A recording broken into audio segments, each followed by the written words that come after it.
It wasn't a very loud bang, but it was enough to rouse the bear. He unfolded himself and stood smartly up, turning to see the boy approaching at some speed carrying the suitcase. Did you hear that? Said the bear. What? Said the boy. That bang! No, I don't think so. Look, I was thinking, you're right. It'd be wrong to take this ship.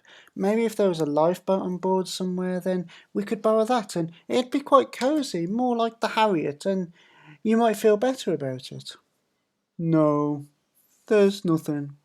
I looked, said the bear. I'm afraid we'll have to take the ship. I don't like it, but it does look like there's been no one aboard for a long old while, so hopefully there'll be no harm done. No lifeboats at all, said the boy. No, Said the bear. He looked at the boy more closely. why is your face so dirty?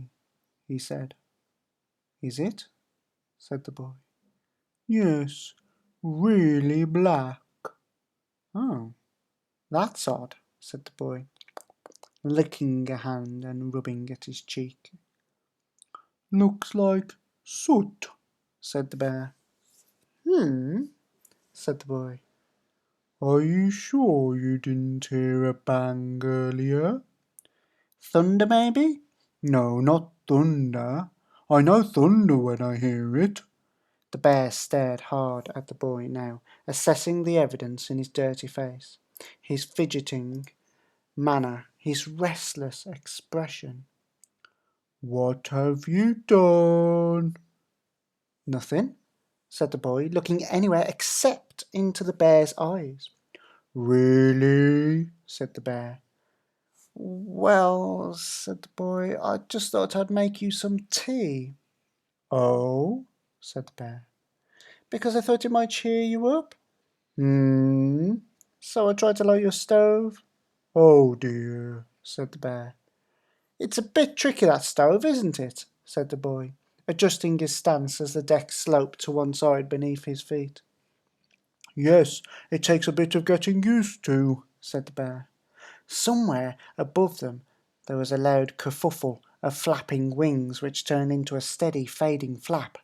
Neither of them looked up to watch the bird's departure.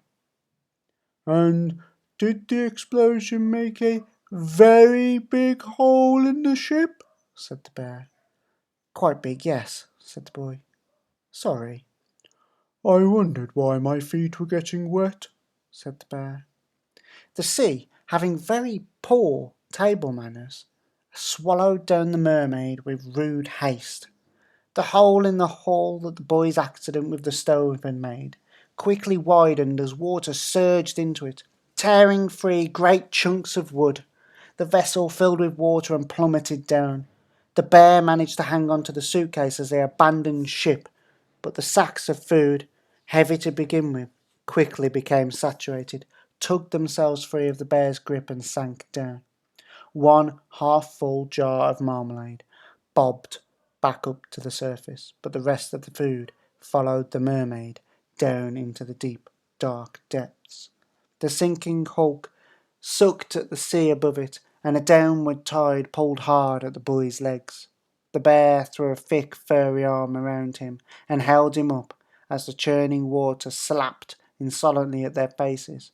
They kicked and flapped and spluttered, and eventually the waters calmed around them. They floated, the boy gasping for breath, the bear sturdy as an island, amid scatterings of barrels, torn planks, and ripped sailcloth. Somewhere, high and far away, a bright blue bird said, "Cock!" "What do we do now?" said the boy. better swim, Said the bear. you remember the rock on the map? Yes. Well, that's not far. We'll go there. It's quite a big rock, I think, almost a small island. Might be quite nice, you never know. And you know where it is? Said the boy. Yes, Said the bear with confidence. this way. He raised a paw above the surface and pointed with a small but certain gesture. "Okay," said the boy. They put the suitcase on a fragment of the mermaid's hull that was floating nearby and, holding onto it, kicked their legs and made slow progress in the direction the bear had indicated. So it might have trees and food and water and stuff, this island, said the boy. Maybe, said the bear. I've never been, so I can't be sure. It's rather out of the way. I'm not sure anyone's ever been there, actually. Oh, right, said the boy. So if we're the first to go on it, do we get to name it? I'm not sure, said the bear. Maybe. Yes, why not? Great, said the boy. We can name it after me. They both thought about this for a moment, though in different ways. Unless it's horrible, said the boy. Then we can name it after you.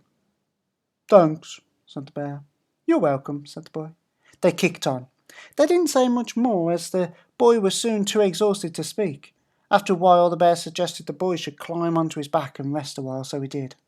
The sun was sinking now, and the boy nestled his face into the fur between the bear's shoulder blades.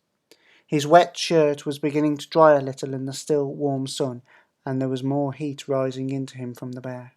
Despite the desperate situation, the boy felt strangely cosy. He was drowsy now, his eyelids dropping, then springing back open. He focused on the bear's fur, close against his face, each hair sharply defined in the beautiful golden light, then blurring again as exhaustion pushed him towards sleep. He could feel the bear's slow, strung heartbeat bumping up against his chest with a comforting, steady rhythm.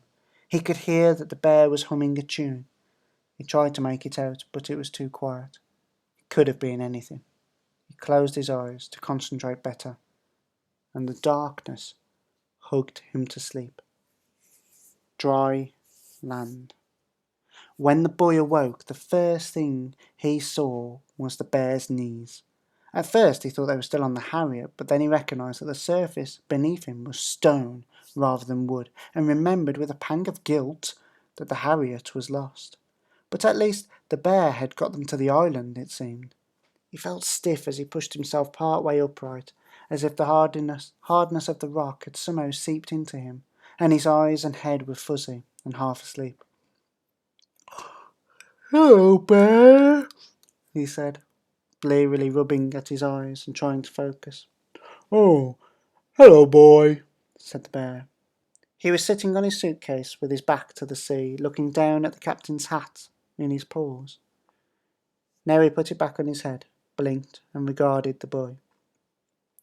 You really did know the way, then, said the boy. Of course, said the bear. We were lucky, actually. It wasn't too far, and there was an anomaly in the currents that helped us on the way. Have you had time to explore much of the place yet? Yes. How's it look? Said the boy, yawning and stretching. See for yourself. The bear waved a paw over the boy's shoulder. The boy turned his head and saw for himself. It wasn't an island. It was just a rock. There wasn't a single tree or plant to be seen. It wasn't even a very big rock. It certainly wasn't a pretty one. And it was almost as cluttered as the Harriet had been, as various bits of the flotsam from the Mermaid seemed to have washed up onto it. No, this is useless. We're in a cold, wet, ugly rock full of junk, said the boy. We're naming it after you, then.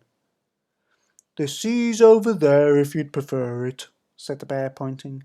It's roomier, but it's not so dry. Take your pick. Anyway, we're not stopping long. Oh, great. Where are we swimming to next? We're not swimming. I'm building a raft. The boy took another look at the scattered bits of wood and other bits and pieces around the place. There were some reasonably intact planks and some empty barrels.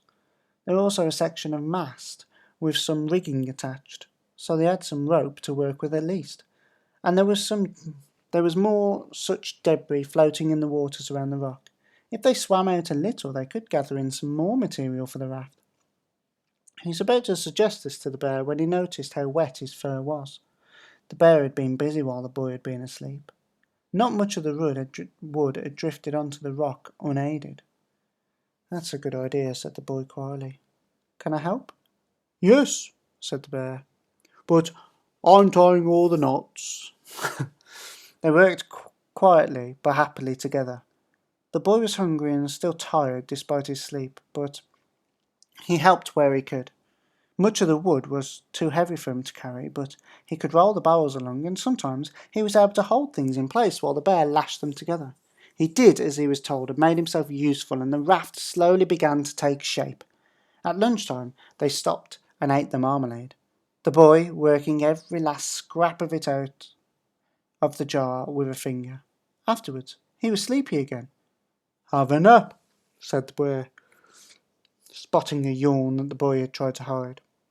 I can do this next bit on my own, and I'll need you fresh and alert when we set off. The boy knew that the bear could have done it all without him, really.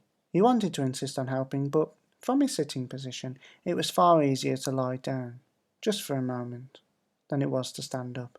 So he lay down and found that the cold, wet rock was surprisingly warm and soft. He closed his eyes, just for a moment. When he opened them again, the light had changed and the bear was tying a rope to the mast of the raft. It looked like it was finished, more or less. That was quick, said the boy. Not really, said the bear. You've been asleep for hours, and snoring. I don't snore, said the boy. Do I? Just a bit. I thought that monster's dad was coming to get us. Had me worried till I realised it was you. The boy looked hurt, but only a little. He took a closer look at the raft. It's a bit wonky looking, isn't it? He said, pointing. Well, I had to improvise a lot, with such limited materials to work with, said the bear. So, it's no Harriet, I grant you, but it's sturdy enough. Will it float? Of course it will float, said the bear. He looked at the raft thoughtfully. I think.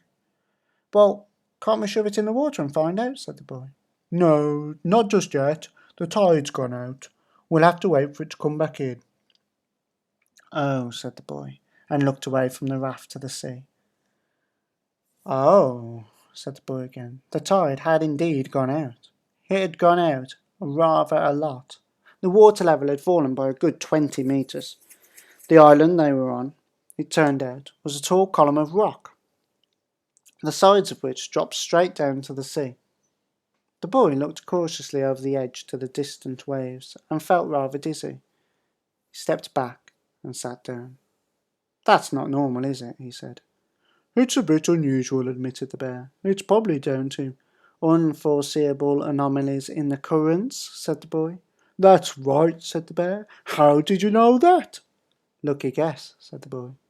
Anyway, we'll just have to wait for the tide to come back in, and then we can set off. In the meantime, we need to get the sail on. The bear had managed to salvage a tablecloth from the debris of the mermaid. He held it up for the boy to see. It's a bit small, said the boy. A bit, yes, said the bear, but it's not such a big raft. And there are a lot of holes in it, said the boy.